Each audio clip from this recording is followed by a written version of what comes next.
उसने इजलास नहीं बुलाए? पार्लियामेंट की कमेटियों को तुमने मुल्क से बाहर क्यों नहीं भेजा?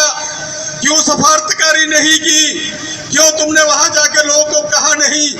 छोड़ो यार, तुमने तो मुसलमान मुल्कों की ओआईसी को भी मुताबिक नहीं कर सके। हमें फिर कहते हो कि हम कहते हैं तुमने कश्मीर बेचा है। तुमसे साबित होता है तुम चोर हो, तुमने कश्मीर को बेचा है। तुमने मोदी को सहूलत दी है, तुम मोदी के सहूलतकार हो।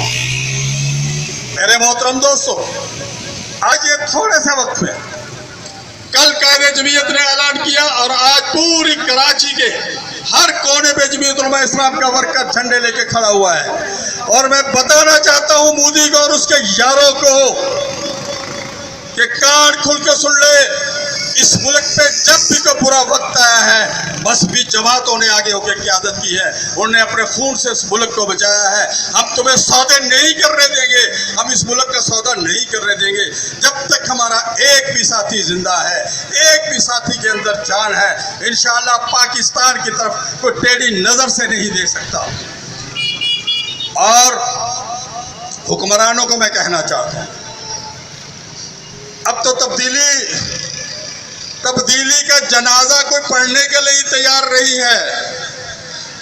उस तब्दीली का जनाजा कंधों पे फिर रहा है।